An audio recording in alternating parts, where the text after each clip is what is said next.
ডেঙ্গুতে আক্রান্তের সংখ্যা যেন কিছুতেই থামছে না বরগুনায়। একই সাথে বাড়ছে মৃত্যুর মিছিল। জেলা জুড়ে ডেঙ্গু যেন রূপ নিয়েছে মহামারীতে।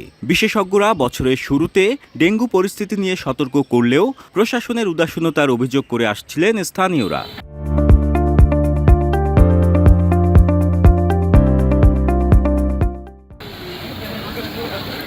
অবশেষে পরিস্থিতি সামাল দিতে ঈদের ছুটি কাটিয়ে তড়িঘড়ি করে কাজে নেমেছে প্রশাসন। বর্জ্য অপসারণ ও জলাবদ্ধতা নিরসনে ব্যস্ত পৌর কর্তৃপক্ষ। যোগ দিয়েছেন স্বেচ্ছাসেবী সংগঠনের কর্মীরাও। পরিস্থিতি মোকাবেলা করতে গিয়ে আমরা আসলে পরিষ্কার পরিচ্ছন্ন অভিযানটা প্রাথমিক পর্যায়ে শুরু করছি। বগুড়া পৌরসভা আমরা বেশ কয়েকটি ওয়ার্ডে নেমেছি এবং পরিচ্ছন্ন কার্যক্রম চলমান থাকবে এবং ওষুধ ছেটানো থেকে শুরু করে এবং মানুষকে সচেতনতা বৃদ্ধি করার জন্য আমরা ক্যাম্পিং চালু রেখেছি।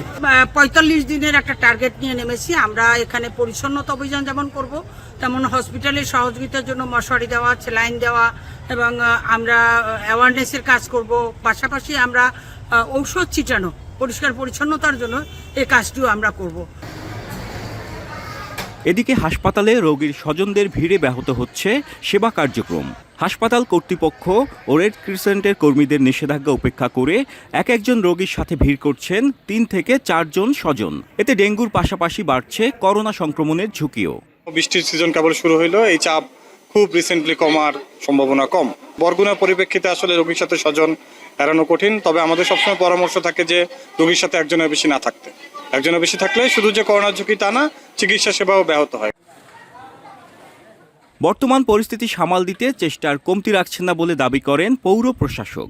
পুকুর, খাল এগুলো যেগুলো দীর্ঘ বছর ধরে অপরিষ্কার অপরিচ্ছন্ন হয়েছিল সেগুলোকে আমরা পরিষ্কার পরিচ্ছন্ন করেছি এবং এর পাশাপাশি আমাদের যে ফগার মেশিন দিয়ে সেই যে মশা নিধনের যে ওষুধ সেটা আমরা ছিটিয়ে যাচ্ছি। সেই কার্যক্রমের পাশাপাশি লিকুইড ইনসেকটিসাইড যেগুলো আসলে এই লার্ভাগুলোকে মেরে ফেলে সেইটা আমরা এখন সকাল থেকে ছিটানো শুরু করছি।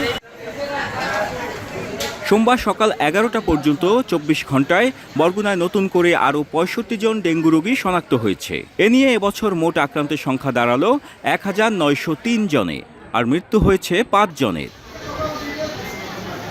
জিয়াদ মাহমুদ, এখন বরগুনা।